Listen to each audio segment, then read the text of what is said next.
O ministro da Economia, Paulo Guedes, afirmou durante entrevista coletiva em Washington, nos Estados Unidos, que não seria possível se assustar com a ideia de alguém pedir o AI-5 diante de uma possível radicalização de protestos de rua no Brasil. Para Guedes, declarações sobre um novo AI-5 no Brasil, como a que foi feita pelo deputado Eduardo Bolsonaro, seriam reações às supostas convocações feitas pela esquerda, endossadas pelo ex-presidente Lula depois de ser solto.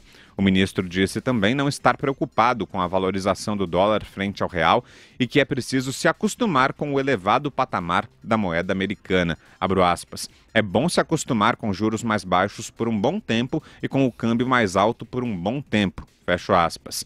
Reagindo à fala de Guedes, o dólar abriu pressionado e subiu até a máxima de R$ 4,25 no mercado à vista, enquanto os juros futuros chegaram a subir mais de 10 pontos base nos prazos médios e longos. Diga, Vera. Chegou a encostar em 4,27, Brown, e aí o Banco Central teve de intervir. Uma fala desastrosa essa do ministro nas duas frentes, tanto essa sobre o câmbio, quanto principalmente aquela sobre o AI-5. Eu conheço o raciocínio do ministro, já conversei com ele a esse respeito, trocando ideias, portanto não numa entrevista. Não é que ele defenda um novo AI-5, nem que ele flerte com esta possibilidade. O raciocínio dele é mais ou menos na seguinte linha. Se a esquerda pressionar de um lado, os incendiários do lado de cá, que é como ele chama o governo, vão falar em uma radicalização para o lado de cá, AI-5, e aí isso não é bom. Como a condescender, como a dar um desconto para os discursos radicais do lado de cá, como ele chama, o lado do governo. Acontece que tem um problema cronológico nesse raciocínio do ministro. A fala do Eduardo Bolsonaro, aventando a possibilidade de um novo AI-5, em entrevista à jornalista Leda Nagli, é anterior à soltura do Lula. Portanto, anterior aos discursos de radicalização do Lula. Então, uma coisa não justifica a outra, não explica a outra e nem minimiza a gravidade da outra. Outra coisa, o ministro pode até pensar isso em privado, e ele faz esse raciocínio e faz com muitas juras de amor à democracia e de compromisso democrático, mas ele nunca deveria ter externado isso numa entrevista coletiva em Washington, fora do país, em que ele foi para conversar com investidores, para conversar com um grupo aí, um fórum externo, e aí depois de dar uma entrevista gravada, transmitida ao vivo e tudo mais, ele falar que estava dizendo em off. Não existe off retroativo e nem off coletivo. Isso é uma coisa básica. Quando conversei com o ministro a esse respeito, do raciocínio dele sobre o risco de um Chile aqui no Brasil e o lamento que ele fazia disso, ele estava justamente lamentando o fato de as reformas não poderem a reforma administrativa não poder ser enviada este ano porque o presidente Jair Bolsonaro sustou o envio e atribuindo isso a uma consequência da soltura do Lula. Eu fiz menção ao fato de que eu tinha escrito isso na coluna 2 semanas antes. Ele falou que aquela coluna foi profética, é verdade. Então, você veja, ele não está defendendo um AI-5, não é nada perto disso, mas há um titular da economia do país, de um país em estado de recuperação econômica como é o Brasil, uma recuperação lenta, ainda duvidosa, com preliminares e pilares ainda por serem confirmados. Falar algo como isso não é admissível. Não é admissível que ele sequer flerte com a possibilidade de que o governo venha a pensar em algo próximo de um AI-5, ainda que como reação a uma eventual radicalização. Se você pensar na escalada retórica dos últimos dias por parte de vários integrantes do governo, é algo sem propósito, é algo que não tem nenhum amparo na realidade brasileira. O Lula falar uma coisa e vociferar em cima dos palanques com a irresponsabilidade que lhe é característica é uma coisa. Ele é um condenado em segunda instância por corrupção, que só está na rua por uma circunstância do Supremo Tribunal Federal, não é o presidente da República, não ocupa nenhum cargo e tem a irresponsabilidade que nós conhecemos. Outra coisa são autoridades investidas virem falar em GLO com excludente de ilicitude para protestos, o que é algo bizarro, em GLO para desapropriação para desocupação de propriedade privada e agora até na eventualidade de um novo AI-5 caso a esquerda radicalize. O que é isso? Onde se quer chegar no Brasil? As palavras têm consequências. As palavras das autoridades, elas fazem preço, como se viu hoje com o dólar. O ministro da Economia não é pessoa autorizada para falar de política, ele não tem esse mandato e ele falou uma bobagem, não importa o que ele quis dizer, isso não importa nem um pouco, não importa a nós, não cabe a nós interpretar o que ele quis dizer, porque isso será passar pano numa fala desastrosa e irresponsável que levou à escalada do dólar e que levou a que todas as autoridades com o mínimo de responsabilidade se insurgissem contra isso, porque chega. O Rodrigo Maia tem razão quando diz que falar em AI-5 não é dar oi, bom dia ou boa tarde. O que está acontecendo no Brasil? As pessoas perderam as estribeiras, elas perderam a responsabilidade, elas perderam o limite da própria língua. Não é assim que se governa um país. Corrupção é muito nefasta, mas incompetência e trapalhada retórica são igualmente nefastos.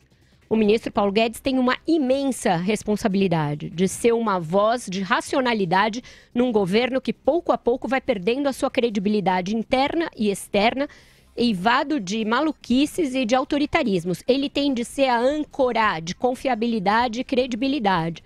Se ele não for, vai ter sobrado muito pouco. Então é necessário que ele faça uma retratação, não passar pano, não explicar o que quis dizer, não importa o que ele quis dizer. Não importa a teoria sociológica por trás do raciocínio tortuoso do ministro para falar em novo AI-5. O titular da economia, responsável pelas reformas, não pode, em nenhuma circunstância, falar na possibilidade de um novo AI-5, porque o Brasil não terá um novo AI-5. O Brasil vive a plenitude da democracia. Não há uma pessoa na rua, não há uma pessoa com um cartaz na rua para que se fale em algo tão extremo e tão nefasto para o Brasil como foi o AI-5, que foi uma licença para se matar, torturar, caçar direitos políticos, cercear a liberdade de imprensa, e eu posso usar dedos de muitas mãos para dizer o quão nefasto o AI-5 foi para a história do Brasil. Então chega dessa palhaçada de se evocar esse passado sombrio e nefasto no Brasil. Josias.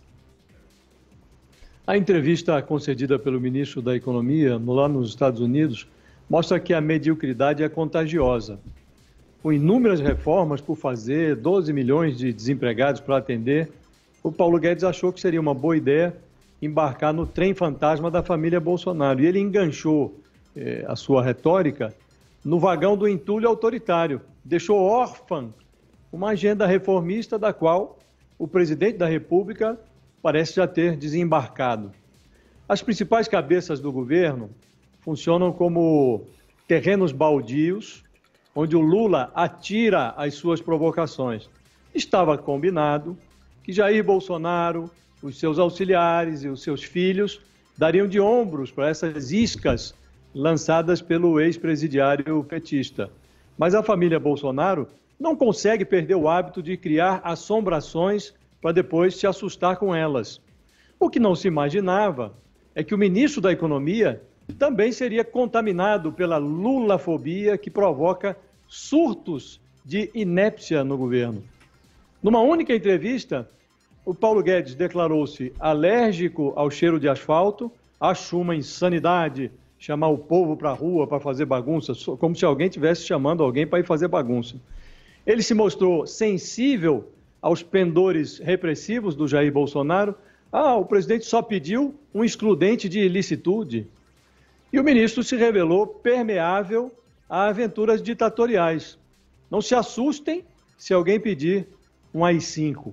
O mais curioso é que nem o PT atribui a Lula tanto poder de mobilização. No 7º Congresso do PT, que acabou agora, no domingo, foi aprovada uma resolução em que a adesão ao Fora Bolsonaro foi condicionada a uma evolução das condições sociais que altere a atual correlação de forças. No ano passado, num comício que antecedeu a sua prisão, defronte do Sindicato dos Metalúrgicos de São Bernardo, O Lula convocou os seus devotos para queimar pneus, fazer passeatas, promover ocupações no campo e na cidade. Ele foi para a cadeia e os seguidores dele foram para casa. Passou 1 ano e 7 meses na cadeia e não se viu nem queima de pneus, nem passeatas, nem ocupações no campo, na cidade, na proporção que ele imaginava. Se as ruas voltarem a ferver no Brasil, não será por conta da força do Lula, mas da fragilidade do governo. E o Paulo Guedes, infelizmente, parece ter decidido fornecer material. Fala, Constantino. Olha, eu acho que há uma reação excessiva e um problema de interpretação. É óbvio que a escolha do termo por parte do ministro foi muito infeliz. Me lembrou, inclusive, aquela cena famosa do Batman em que o Coringa está com a refém prestes a jogá-la do prédio e ele diz, solte-a. E ele fala, péssima escolha de palavras, né? Então, é óbvio que não é legal o ministro da Economia falar em AI-5, sequer mencionar essa expressão.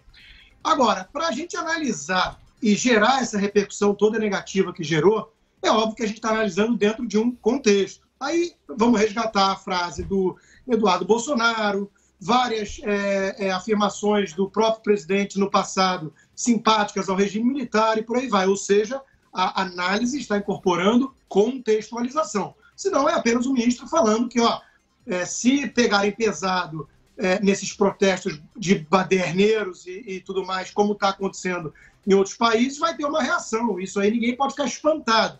Se fosse apenas isso, fora desse contexto maior do que certas alas do bolsonarismo despertam nos analistas, não seria grande negócio, né? Então é óbvio que há um contexto para essa análise que gerou essa reação, né? Então, usando o contexto por contexto, nós temos que levar em conta o contexto da fala do ministro, na minha opinião. Qual é o contexto? Ele está vendo o que estão fazendo com a América Latina, inclusive não há nenhuma paranoia em falar em orquestramento aí de Havana e Venezuela. Como eu disse, volto a mencionar aqui o editorial do jornal O Globo, um jornal claramente progressista, para não falarem que eu estou falando em teses conspiratórias de paranoicos da direita, né, onde há ali a intenção da extrema esquerda em gerar esse caos, né? A esquerda radical na América Latina floresce num ambiente de quanto pior, melhor para eles.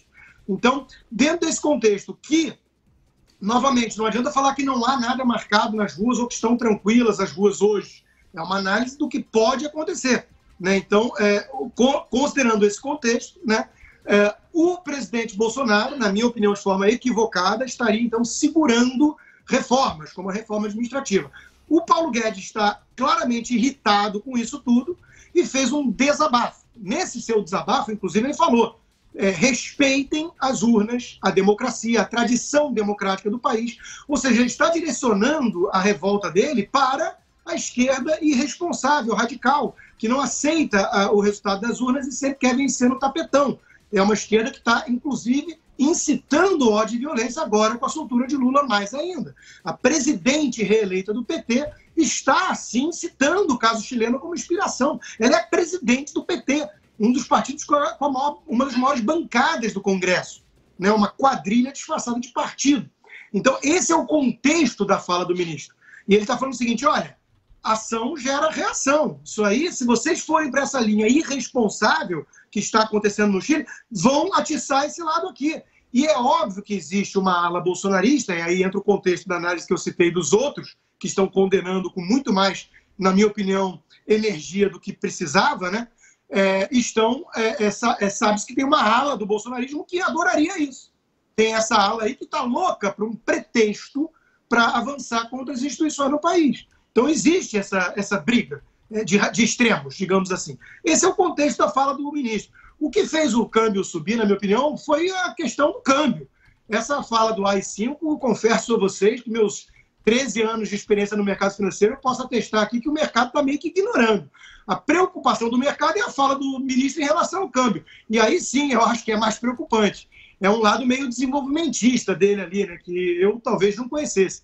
Né, falar que tanto faz o câmbio ir se desvalorizando, claro que é uma reação aos juros mais baixos. Isso é a análise correta. Agora, não acho que seja saudável para um país ter um câmbio cada vez mais desvalorizado, Isso era um sonho lá de Ciro Gomes e companhia, da turma do Unicamp. Né? Não deveria ser a de um ministro liberal que entende que a robustez, a solidez de uma moeda forte, é um ativo para o país. Então eu volto, só para fechar, que o que eu entendo ali que o ministro fez foi uma análise de causa e efeito, não a defesa do efeito. Isso me remeteu, inclusive, à jornalista Raquel Sherazade, que uma vez ao vivo falou, olha, se continuarem com esse clima de anomia, impunidade e tudo mais, e injustiça no país, vocês vão ficar espantados depois se defenderem linchamento de marginal em praça pública.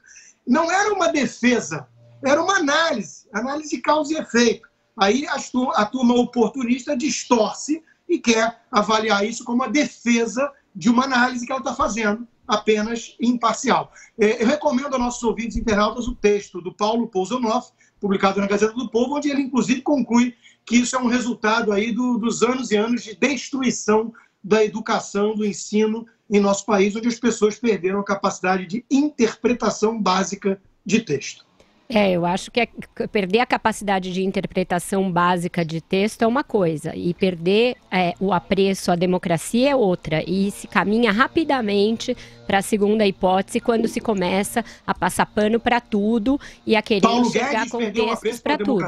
Vera? Hã? Paulo Guedes não tem apreço pela democracia? Eu espero que ele tenha, e por isso eu espero que ele se retrate, porque essa frase dele, ela não permite essa análise tão benevolente que você fez, Rodrigo. Ainda ele mais... defendeu o AI-5 em algum momento? Ainda mais, eu não falei isso na primeira fala e eu estou tentando falar. Ainda mais porque o Eduardo Bolsonaro falou em AI-5 antes do Lula, antes da Gleisi Hoffmann.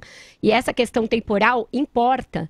Importa porque você não pode defender como consequência algo que foi antes. Isso é a análise básica de texto, né? Se uma coisa veio antes, ela não é consequência de nada, ela é causa de algo. Portanto, até para se condescender, tem de ter lógica argumentativa. E a frase do Paulo Guedes, ela carece de princípio fático, portanto. E, segundo lugar, ainda que o Lula irresponsavelmente fale o que falou, e a Gleisi Hoffmann irresponsavelmente fale o que falou, aí a gente não quer que se faça falsos paralelismos, o governo não pode se equiparar a bandidos condenados. O governo tem responsabilidade constitucional. Jair Bolsonaro fez um juramento perante a nação de cumprir a Constituição.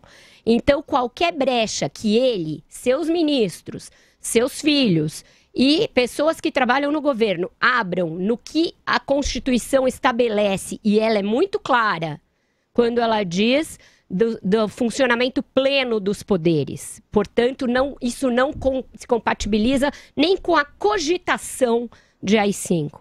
Então, o presidente e os ministros têm uma responsabilidade muito maior do que a de um condenado em segunda instância, porque senão a gente vai estar fazendo a falsa equiparação, a que a gente não quer que o Brasil incorra. Então, quem tem mandato tem responsabilidade. Quem tem designação para um cargo público tem responsabilidade.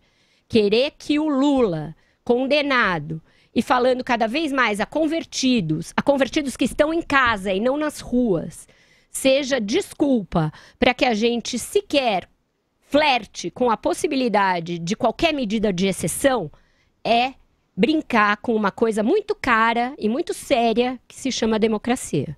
Oi, Josias. A minha impressão é de que o ministro da Economia, ele revelou que possui a sensibilidade política de um paralelepípedo. E não é a primeira vez que ele faz isso. Ele devia se limitar à área dele, uma área que ele domina, a área econômica. E não dá para atribuir as responsabilidades do governo, que até aqui o monopólio do radicalismo vem sendo exercido pelo governo, pelo presidente da República, e aí ele se perde, cria crises do nada e atrapalha o seu próprio governo. Até aqui o Bolsonaro operou sem oposição. De repente sai o Lula da cadeia. E aí se atribui ao Lula uma importância que nem o PT atribui a ele. A esquerda do PT queria que o partido embarcasse imediatamente num fora Bolsonaro.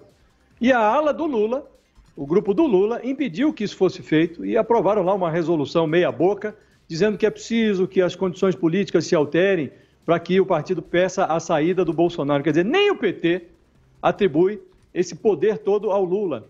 Aí vem o ministro e faz esse salseiro todo, desnecessariamente, e fica a impressão de que o trabalho que o ministro precisa fazer, que é abraçar a agenda de reformas e fazer com que essa agenda avance, esse trabalho hoje está órfão no Brasil.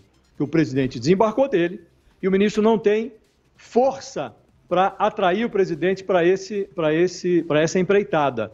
E aí se atribui a responsabilidade ao Lula. Ora, francamente, a responsabilidade é do governo, o governo que mobilize o Congresso para aprovar as suas reformas. As ruas estão vazias e elas só vão voltar a se encher, insisto, se o governo fornecer material. Não será por conta da força do Lula. E cá entre nós, se as ruas, se o país estiver insatisfeito, se o emprego não volta, se as geladeiras continuam vazias, por que não encher as ruas? Por que não? O Bolsonaro até aqui não fez, senão estimular os seus devotos a saírem ao asfalto. Eles já foram 4 vezes desde a posse. Algumas estimuladas pelo presidente, depois os bolsonaristas tomaram gosto pela coisa, e aí vão à rua toda hora. E por que só pode manifestação do pró-Bolsonaro? Não pode manifestação anti-Bolsonaro, que aí é antidemocrática e precisa ser reprimida? É preciso que a democracia seja respeitada. Constantino. Olha, a soltura do Lula é a cereja do bolo fecal da extrema-esquerda, não é a causa.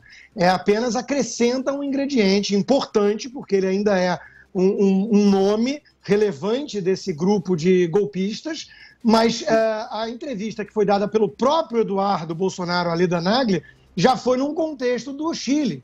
Não vamos esquecer disso. Não foi do nada que ele mencionou. Eu critiquei muito a fala dele naquela entrevista pela banalização com a qual ele flertou com essa possibilidade. O ministro Paulo Guedes, não flertou coisa alguma. Ele não justificou em momento algum na fala dele.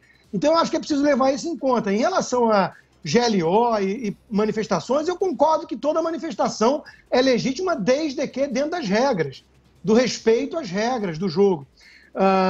A fala do próprio presidente em relação a mandar para o Congresso um projeto que o autorize o governo a reagir de forma mais dura com baderneiros é num caso muito específico de atos terroristas. Ele, inclusive, citou ali tacar fogo em ônibus, morrer gente. Então não tem nada a ver com até mesmo aquela fase mais tensa de 2013 no Brasil, com bala de borracha e coisa e tal.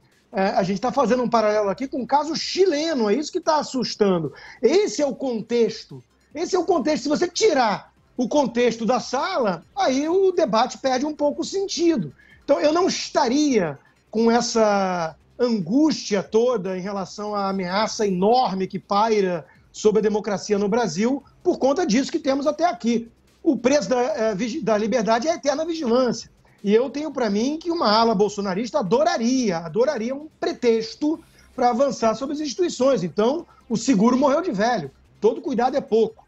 Então, eu não acho que devemos ignorar tudo aquilo que é dito como se fosse uma brincadeira e tudo mais por essa ala. Eu apenas estou traçando uma linha divisória aqui, até mesmo no que disse o Eduardo Bolsonaro, dentro de um certo contexto e da forma que disse, com aquilo que disse agora o ministro Paulo Guedes, que está, na minha opinião, sendo distorcido ou mal interpretado.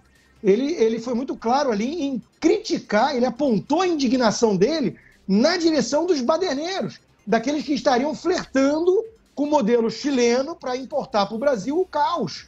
E ele falou, olha só, se vocês fizerem isso, vocês vão estar dando arma, é irresponsável da parte de vocês, sejam responsáveis, aceitem o resultado das urnas. Venceu uma pauta reformista que estamos tentando aqui colocar de pé. Então, essa é a revolta dele como ministro. Ele está vendo essa coisa recuar por conta de um jogo de ambos os lados, e principalmente da turma golpista de esquerda, porque tem embasamento, repito, tem embasamento editorial do Globo, os governos desses países mandando embora cubano e venezuelano, corrompendo laços diplomáticos. Por que será? Porque são agentes infiltrados, agentes golpistas de ditaduras, que são amiguinhos, camaradas lá no Foro de São Paulo. Que seja simbólico o Foro, ou era o Mercosul, a Unasul antes. O ponto é que são esses grupos que se falam entre si, se comunicam e têm o mesmo desejo, que é destruir as democracias na América Latina. Essa é a verdadeira ameaça.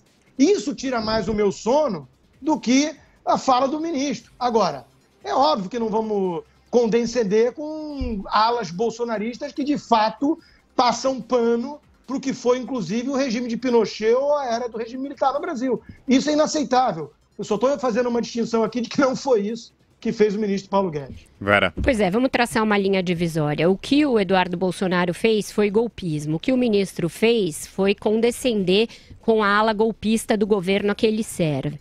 E se existe qualquer ameaça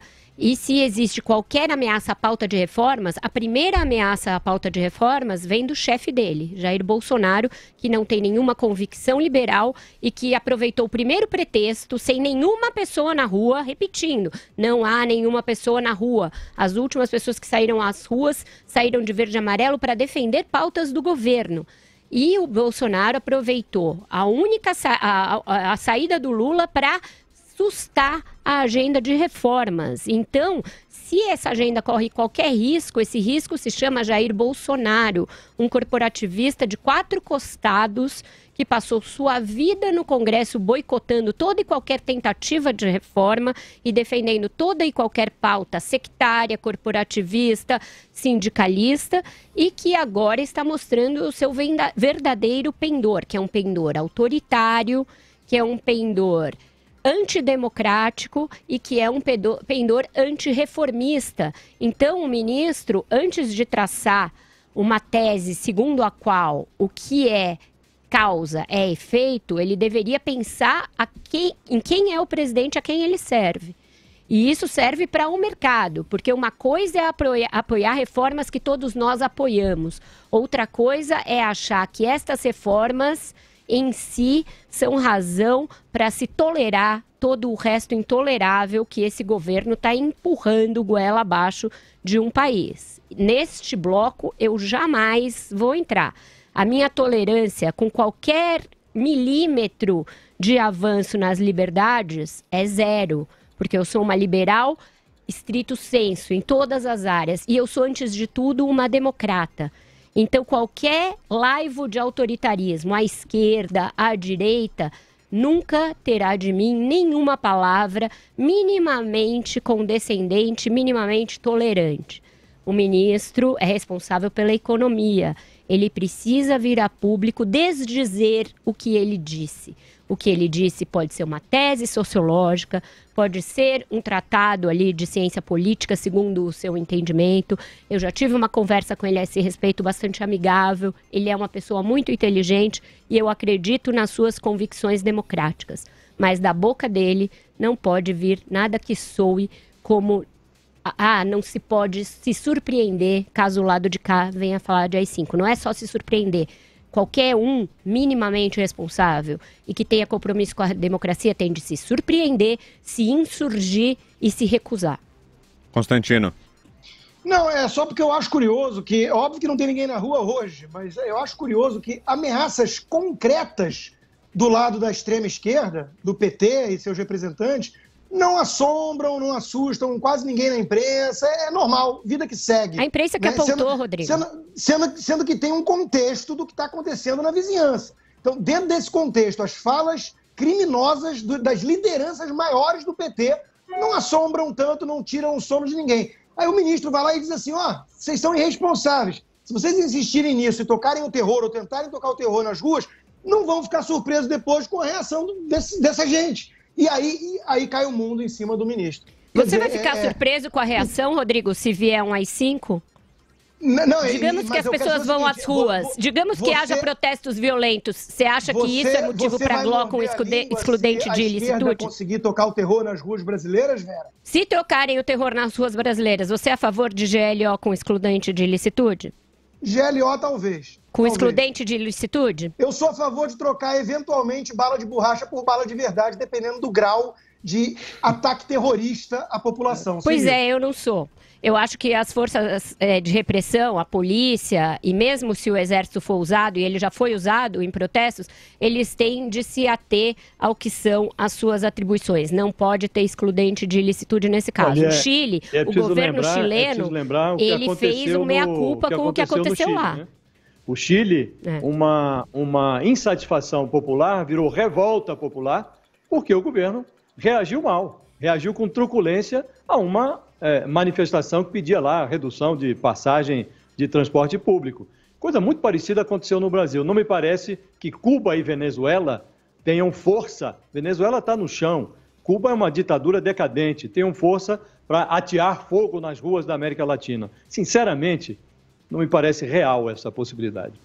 Eu uma vez já disse que eu adoraria viver no Brasil da Vera. E eu odiaria viver no seu, Rodrigo. Eu odiaria viver no seu e do Bolsonaro. Latina de vocês, porque eu vejo outro continente. Eu sei que você vê. Você tem pesadelos com ele toda noite. São fantasmas, né? Vai ver que eu acredito em fantasmas. É o Gasparzinho que tocou o terror na Venezuela. Foi.